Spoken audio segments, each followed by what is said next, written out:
喺中山睇樓，想平價上到市區嘅，優先睇嘅就係博愛笈路。但係以前絕大多數港澳人同海外華僑咧都唔知中山有一個咁樣嘅地方。好多人咧係舊年先知道博愛笈路。點解咧？有兩個原因啦。第一個係過去樓市上行時期，眾多行家只推銷中山嘅南部，類似神灣、三鄉、淡洲等鎮區，因為南部樓價平，容易賣。第二個原因係2025年開始樓市下行嘅時候，博愛笈路上邊幾乎全數樓盤都大劈價，直接降低咗上車門檻，所以大家又開始推銷呢個位置嘅樓盤。同樣原因，好賣。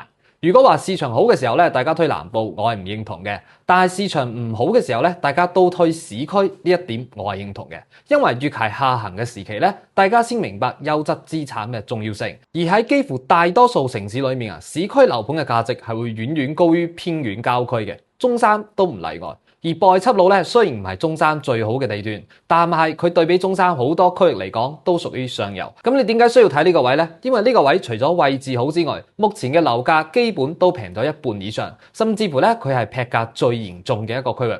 但係佢又係眾多劈價嘅區域之中咧，最有機會升翻嚟嘅位，因為佢始終採用中山市區位置最好嘅配套，博覽中心啦、博愛醫院啦、富日城啦、Coco City 啦，佢係一個本地人、新中山人、港澳人、海外華僑都可能買入嘅區域。所以如果你問我話中山目前最適合大家入手嘅位，博愛笈路一定係喺名單上邊。尤其係如果你嘅預算係100萬到85萬呢個範圍嘅話，呢一區係合適嘅。而市場上面好多 agent 咧對呢一區啲樓盤嘅推介都係只讚不談，甚至咧好多係用假概念去營銷你。今日咧我就做一個壞人，同大家拆解下博愛笈路。咁我哋如何正確去睇呢一區呢？眾多樓盤又點樣可以選擇到合適自己嘅呢？我會爭取用一條影片同你講清楚每個樓盤嘅情況同埋適合邊啲人。咁喺正式睇影片之前啊，大家記得點個 like 並且 share 俾你覺得對佢有用嘅朋友。如果你覺得影片對你有幫助，記得喺評論區留下支持兩個字啊！第一個，我哋先了解博愛路。其實博愛路就係中山嘅一條主幹道，佢係由中山嘅西面一路到東面。全長大約14公里，一共分為7段，分別就係博愛1路、博愛2路、博愛3路咁樣，以此類推啦。咁呢條路咧，起點係博愛1路，同時亦都係中山市區發展嘅起步區。你由博愛1路嗰度出發，嗰度係沙溪、石岐、西區、南區，行到博愛笈路嘅時候咧，就係東區同火炬啦。你亦都可以理解為由博愛1路開始咧，就係中山市區範圍最舊最早嘅位，而到達博愛笈路咧，就係市區發展最深最遲嘅位啦。有得選擇嘅情況下，我哋肯定係睇最深嘅位置，亦即係博愛笈路。咁呢個位置對於中山嚟講代表咩呢？佢係中山嘅門面，因為中山城區嘅高速口落到嚟之後就到博愛笈路啦。無論係上級嘅領導定係外來嘅遊客嚟到中山睇到嘅第一印象就喺呢度，所以呢條路原理上嚟講啊係唔可以樣衰嘅。咁我代表中山嚟迎接客人噶嘛，任何一個唔好睇嘅嘢咧，佢嘅壓力都會好大，所以你會發現咧，呢條路上面嘅樓盤幾乎都比較深正同好睇。咁當然金色年華可能會比較例外啦，因為呢個盤後期係資金鏈係斷裂啊嘛，咁就需要等人接手啦。目前咧都聯絡緊資方，不過我相信咧，即使如果佢搞唔掂咧，後期政府都會接手嘅。第二個，清楚路上嘅區域劃分，其實博愛笈路咧係有兩個中山嘅區嘅，一個係東區，一個係火炬。如何區分呢？好簡單，因為呢條路上只有3個樓盤係屬於東區嘅。你睇地圖上面，萬科今日中央、怡安御品公館、越秀星匯品峰就都屬於東區，其餘嘅位置咧，無論係繼續往東走定係馬路對面，都屬於火炬。我留意到咧，好多行家就中意將火炬區嘅樓盤包裝成東區，其實呢件事本身就冇必要。東區係穩定，而火炬係有潛力。喺我眼中啊，東區啲樓未必就一定強過火炬啲樓，但係大家作為非本地買家咧，好多時候都係聽帶你睇樓嘅 agent 同你介紹當地情況啊嘛。咁啊，點解我經常話你哋容易買錯呢？其實好多時候未必係中伏，而係因為被誤導而導致話買得不清不楚。可能你原本係保守型買家，想入手東區，結果入手咗火炬，被逼成為激進型買家，最後尾就容易有心理落差啦。當然，亦都有機會係錯有錯着。第三個，現售樓盤情況，呢度開始咧就係整條影片最核心嘅內容。我會將所有樓盤咧都先做一個簡單嘅總結分享俾你，然之後再幫你拆解。當你聽到自己感興趣嘅樓盤嘅時候，記得喺評論區留下你對呢個樓盤嘅問題啊。當我睇到留言嘅時候咧，會第一時間回覆嘅。如果你想要更加詳細嘅分析咧，可以直接揾我或者揾阿 Ken 啦。咁博愛笈路上咧，現售新樓一共有5個樓盤。第一個永利最浩園，博愛路上最平價嘅樓盤，適合人群經濟自用型又追求視野景觀嘅買家。佢嘅價錢咧係整條路上邊最平嘅，係2025年整條博愛七路打響降價第一槍嘅樓盤。當時出貨嘅成績最好嘅，亦都係呢個盤。我經常都同啲客講咧，只要個價錢足夠平，好多缺點就都可以包容啦。呢個係適用於好多買家嘅。最豪園就係咁樣嘅例子，佢嘅優點係價錢平、朝向好、景觀好、裝修靈活，同埋學區咧都係幾個盤之中最好嘅。佢嘅朝向係東南朝向，景觀方面咧有山景同埋別墅景，而且係無遮擋嘅。咁點解話佢裝修靈活呢？因為佢係賣一套裝一套，而呢個過程中咧，我哋買家係可以參與到裝修入邊嘅。如果你想稍微做調整，比如設計下啦，或者換下顏色啦，如果只係換地磚顏色啊乜嘢嘅，就唔使加錢。如果係換材料咧，就補差價。缺點係咩呢？我講最大嘅嗰個就係睇起身舊。雖然而家買嘅係新樓，但係同呢條路上邊嘅其他樓盤相比咧，佢就一啲都唔似新樓。單純呢一點其實會勸退唔少買家。最高位呢個盤係可以賣到17000蚊打上嘅。最後一次劈價最平嘅單位只需要8000蚊嘅單價，一下子就出咗大量嘅貨啦。其實咧呢個發展商都算係打算離場嘅，加上最後需要資金周轉，所以先會有咁大幅度嘅降價。而家只剩下些少尾貨，基本價錢係9000蚊到11000蚊呢個範圍。而降價期間吸引嘅大多都係剛需型買家，更加多人入手嘅咧係平價單位。所以剩餘嘅單位咧，好多反而係比較好嘅單位，可能係景觀好啦，或者係樓層好咁樣。又因為剩餘嘅單位咧，發展商係慢慢賣，已經唔急啦，所以又冇佢最平嘅時候咁平。不過咧，佢依然都係呢條路上邊最平價嘅樓盤。咁我哋睇翻佢嘅基礎數據。佔地1000畝，大概接近半個幾香港迪士尼樂園咁大啦，係博愛七路上最大型嘅屋苑。因為大型，所以開發時間都好長。最早從2004年咧就已經開始開發，而佢最新嘅一期係2022年建好，2024年開售嘅。自身配套方面，喺售樓部位置就有一個生活超市，有一間唯一健身游泳咧可以健身，同埋有室內恆溫泳池。中間空住嘅位以後會做成酒店，目前已經動工啦。整個小區咧由別墅同高層洋房所組成，分為4期去做開發。中山較早嘅一批有錢人咧就係住呢個小區。別墅群係1期就開售嘅，因為開盤早，所以限制都少。你可以發現好多戶人家嘅外立面都唔同，基本都係自己嘅裝修風格。咁呢一樣有好有壞啦。對於別墅買家嚟講咧，我哋可以裝成自己中意嘅樣，但對於洋房買家嚟講咧，露台望出去嘅景觀就會有啲美中不足啦。再睇翻基礎數據咧，總規劃有5000伙，係10打10嘅大盤。發展商咧係本地發展商永儀集團。房地產方面就只開發咗最豪園呢一個盤。最新在售嘅呢一期咧，屬於係第3期嘅洋房，主要就賣緊1到4號樓嘅尾貨單位。總規劃咧只有461伙，車位比係1比1.15。最有得選擇嘅咧係一棟，最推薦嘅亦都係一棟。咁啊呢棟樓嘅所有單位咧都係東南向，朝向非常正啦。總層高28層，3梯4伙。咁佢嘅3梯4伙同人哋唔同嘅，其中咧另一單位163平方嘅大面積係專梯入戶，佢會分隔一個單獨嘅電梯廳俾呢個單位，所以你都可以理解為除咗呢一伙之外咧，其餘係2梯3伙咁樣。另一單位就係做環廳設計，4房3衛，帶有20平方入戶花園，再加上電梯廳嘅空間，係俾呢一伙單獨使用嘅，所以入戶位置嘅空間咧會非常之大。單純個廳咧就大概有60平方。對比同片區嘅大單位嚟講咧，佢最主要嘅優勢係價錢同景觀朝向。可惜嘅咧，現時咧就只剩得2樓同4樓啦，樓層冇優勢，所以我唔作推薦。02單位係130平方嘅3房2衛就已經賣完啦。剩下嘅03同04單位都係120平方嘅3房2衛，戶型同景觀都會有些少唔同。咁呢兩隻單位咧，實用率其實唔高，但係基本會有大廚房同埋闊露台，都會合適好多買家。咁呢條路上最豪園點解劈價賣嘅時候銷量係最好嘅呢？唔單止係因為佢最平，而且都關係到買家嘅群體，大多都係本地買家入手嘅，港澳人士反而佔比少。因為對比另外幾個盤嚟講，我前面講過啦，最豪園嘅後網配置係最好嘅。雖然佢哋係同一條路，但係學區劃分係會唔同嘅。同時點解我話佢最經濟適用呢？因為佢嘅管理費亦都係最平嘅，2蚊半。簡單嚟講咧，最豪園就屬於嗰種其貌不揚，樣衰啲，但係內在咧確實係 OK 嘅。如果你唔介意佢嘅外立面冇咁靚仔，然後想要盡可能壓縮成本去入手中山嘅市區嘅話咧，呢個樓盤就可能合適啦。第二個澳豐天譽，博愛路上最有氣質嘅樓盤，同樣係適合經濟自用型嘅買家，對顏值同交付質量有要求嘅人會合適啲。高位都賣到2萬幾蚊，目前係劈價一半有多，最平嘅單位咧係10800蚊起。背景就係澳門發展商，據聞佢背後嘅大股東咧係澳門前特首家族嘅。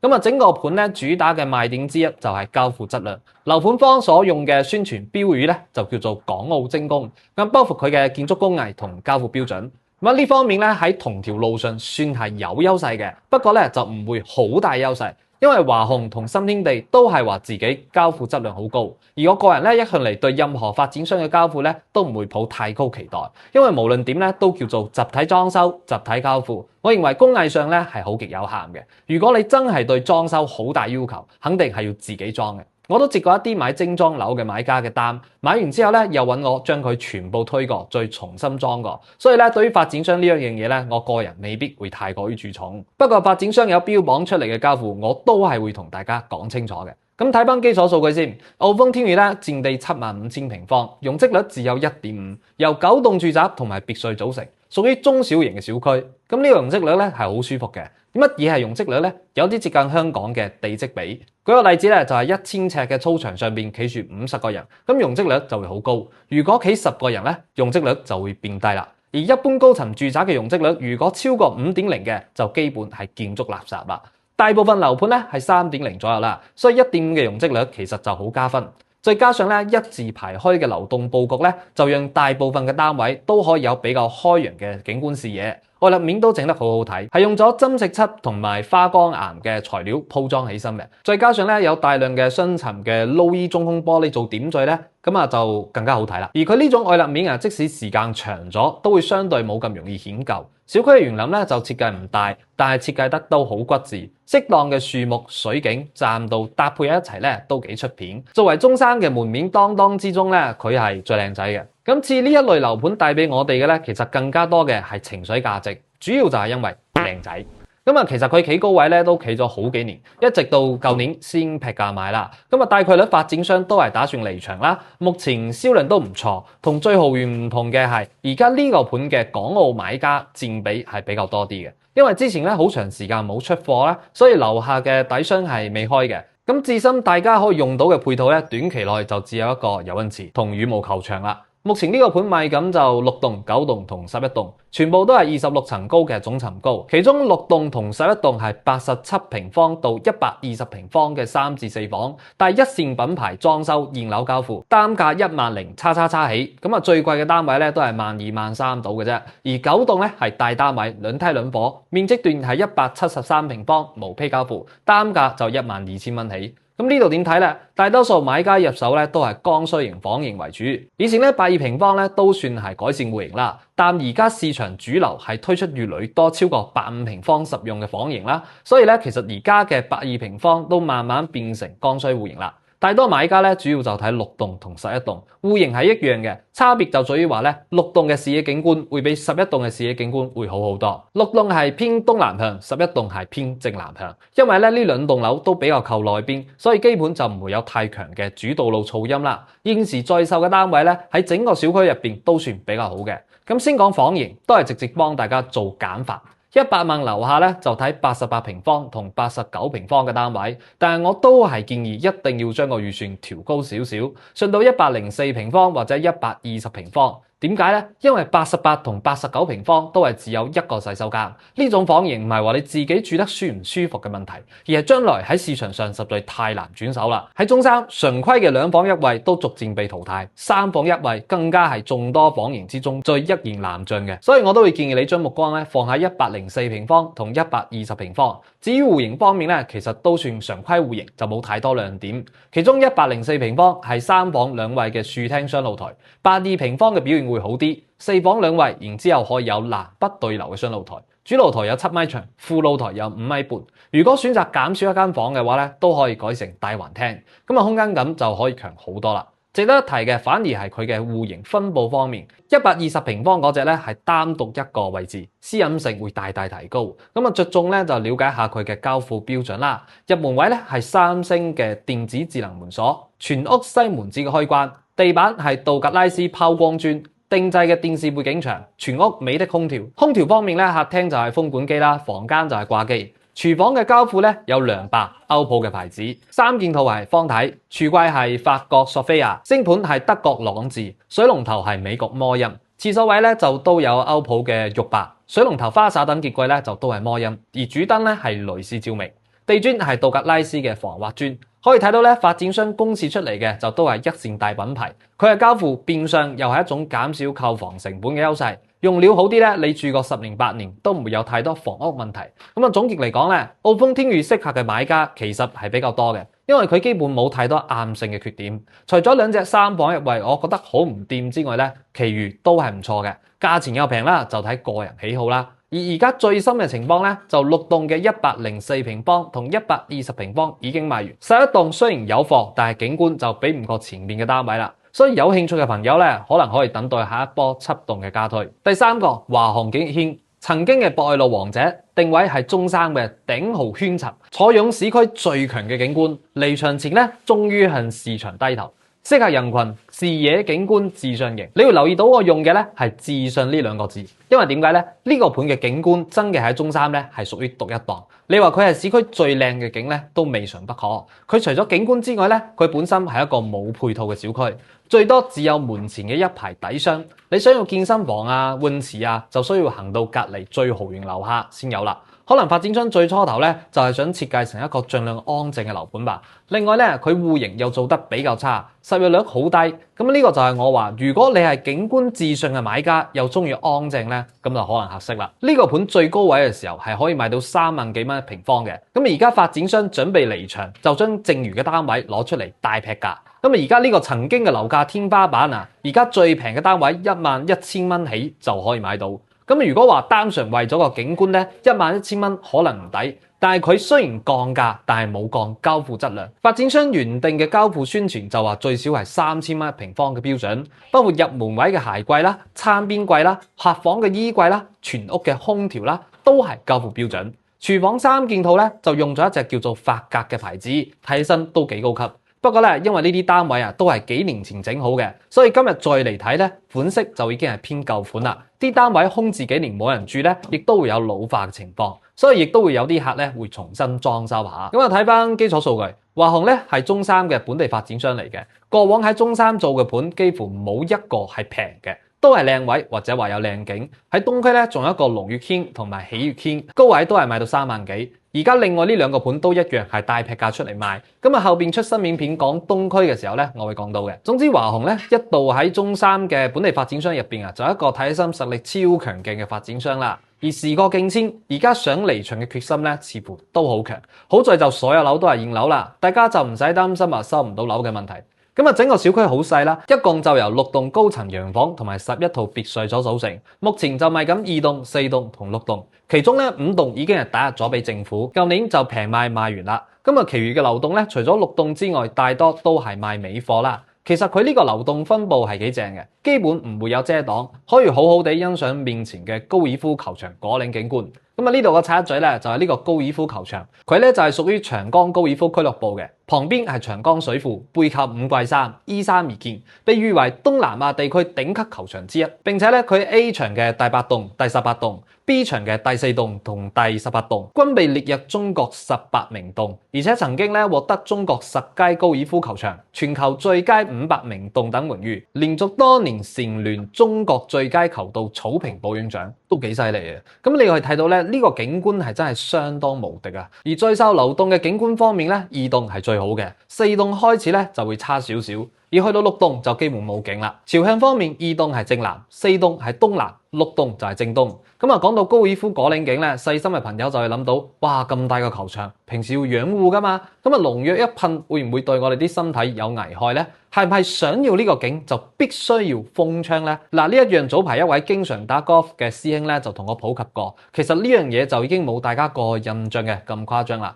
而家維護球場所噴嘅農藥管控咧都好嚴格，基本就唔會有污染空氣同埋水源嘅困擾啦。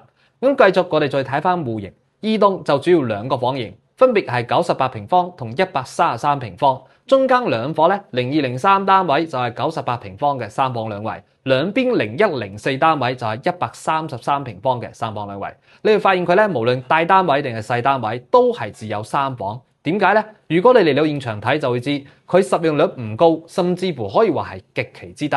所以即使係細面積嘅98平方做3房都係勉勉強強。咁啊，對於買家嚟講咧，抑或你係平平地買個98方，主要就係為咗個景，又或者係提高啲預算，空間就可以舒適啲。98平方雖然都有雙露台啦，不過佢嘅生活露台咧，因為流動嘅設計問題，就會有光線差嘅情況。而133平方就有南北對流雙露台，但又因為北面嘅生活露台靠住駁氣路，噪音太強，所以假如入手咧，一定係要封窗嘅。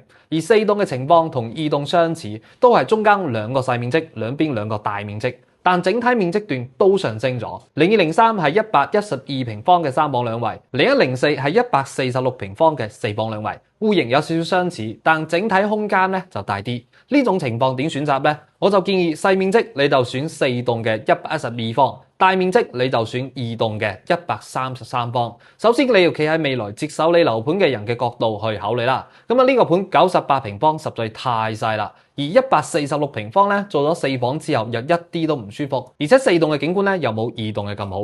優先咧就算我頭先講嘅嗰2隻照抄功課就得啦。至於話6棟嘅大單位咧，我就唔詳細講啦，唔係好推薦。類似呢啲盤，如果係冇景觀睇嘅話咧，我認為其實就一文不值嘅。咁啊總結翻嚟咧，華航景逸軒而家呢個價錢肯定係抵玩嘅，獨一份嘅靚景，而且似呢啲市區位靚景咧，係一定係會有長期價值嘅。咁尤其咧對於一啲景觀朝向都有要求嘅人，咁你同時咧就需要接受到佢嘅缺點，比如話戶型差啦、裝修落後啦。所以其實呢度咧都會直接劃分成為2批買家，一批係睇華航景逸軒，另一批咧就係睇觀嶺。大家都係靚景，而家價錢又唔會差太多。至於話觀嶺嘅具體情況，就等我講海欣嘅時候再同大家詳細分析啦。第4個遠洋新天地，我應該叫你遠洋新天地咧，定係上東新天地咧？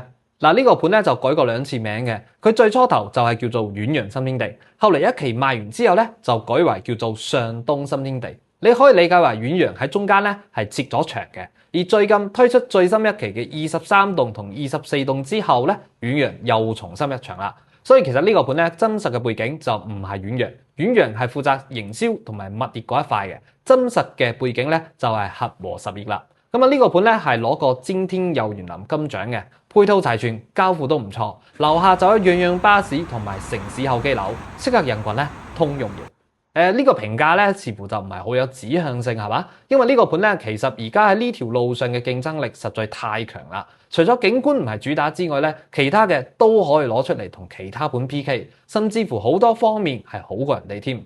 比如話比較園林咧，佢攞個獎，43%嘅綠化率，20種以上嘅名貴樹種，名貴樹種入邊咧仲有價值昂貴嘅羅漢松添。咁啊泳池咧、健身房、籃球場、足球場、羽毛球場、桌球室乜都有。如果比較外立面咧，8套牌嘅外牆磚加熱岩板，咁啊同樣咧係襟用而且美觀嘅。比較交付質量，東芝空調、立邦乳膠漆、方太3件套、高儀嘅潔具，仲有其他盤冇嘅華為智慧家居系統。比較實用率咧接近90%以上，比其他盤咧會高少少。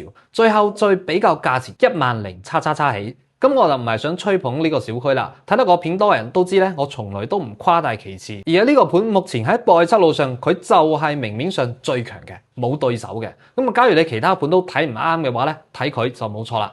基礎數據我放喺影片裏面，大家可以影相或者截圖，又或者聯絡翻我攞更加詳細嘅資料啦。咁目前在售嘅咧就係23棟同24棟嘅單位，23棟係11000蚊起，24棟就貴過1000蚊左右。主要嘅價差係因為梯戶比同埋樓間距。23棟咧係2梯4伙，24棟係2梯3伙。先睇23棟啦，先前我講過嘅佢就唔係主打景觀嘅。23棟就前邊2伙南向嘅90平方，做咗3房1衛。呢個房型嘅情況咧同澳豐天悅一樣，屬於即將被淘汰嘅房型，盡量就唔好揀啦。01戶型係107平方嘅3房2衛，做到南北對流雙露台。雖然面積唔大，但係戶型係幾唔錯嘅。而且因為承重牆唔多咧，你係可以適當去調整房間尺寸嘅。順便一提咧，佢就同最豪園一樣，裝修會比較靈活。你可以買完之後再去參與設計。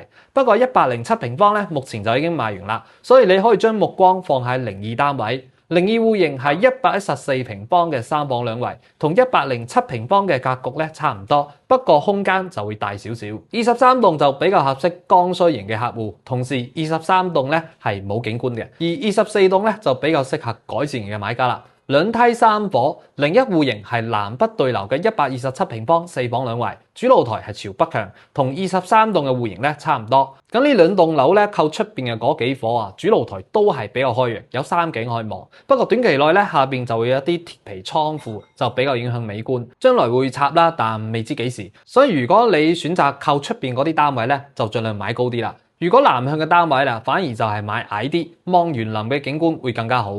另二戶型咧都係127平方，不過係南向望內園嘅飛機戶型，都有人叫佢蝴蝶戶型啦。特點咧就係房間分佈喺兩邊，然後佢嘅主露台就可以做得更加長啦，大概有7.4米嘅長度。呢種房型咧會比較適合嗰啲一家老少住埋一齊嘅，就各自比較有空間感同埋隱私啦。最後係另二戶型，142平方嘅4房3衛，實際交付咧可以雙露台，亦都可以單露台。睇你係想要多個露台咧，定係多間房啦？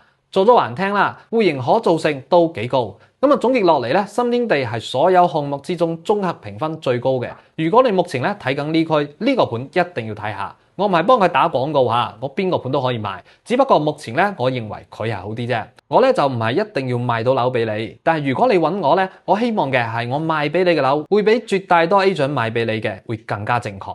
其實博愛路上咧仲有一個博愛里賣緊，但係咧只剩下大平層單位。而今日呢條影片咧，我主要都係同大家介紹各個樓盤嘅細單位，所以就唔暢開講博愛里啦。如果你買樓選擇目前嘅博愛七路咧，俾個大概率就係唔會買錯嘅。位置唔錯嘅同時，價錢都已經降到一個十分之合理，甚至乎係極低嘅位置啦。但係依然要注意細節位啦，要避免嘅係買咗同個小區裏面最差嘅產品。跟住你而家睇翻咧，你會發現幾個樓盤目前嘅貨量都唔多，因為係靚位啊嘛，一降價咧，市場就自然會有反饋啦。而你想買到呢區嘅新樓咧，而且係買到好嘅單位，老實講就需要盡快啦。而唔急嘅買家咧，你就等二手或者睇其他區。如果你睇完呢條片覺得對你有幫助嘅，記得幫我點個 like 並且 share 出去。我所分享嘅影片就唔多啦，但係每一條影片嘅製作嘅耗時咧都會比較長，因為我想爭取話每條影片對各位客戶嚟講咧都有實質性嘅幫助，而且呢個同樣係我個人嘅一個誠意。我想盡量企喺你嘅角度去為你篩選好樓盤，讓你喺買樓之前就已經可以接收到來自我嘅服務。不過咧，我都會驚影片內容太過於枯燥啦，驚大家睇唔落。但係如果你係有睇完嘅，希望你喺評論區留下已睇完呢3個字，呢啲咧都可以提高我製作更加多有用嘅影片俾到大家。咁今日就到呢度，睇樓記得聯絡我啊！我係 Adam，一個8年嘅地產經紀人。我講嘅嘢未必好聽，但係每一句說話咧都有機會幫到你。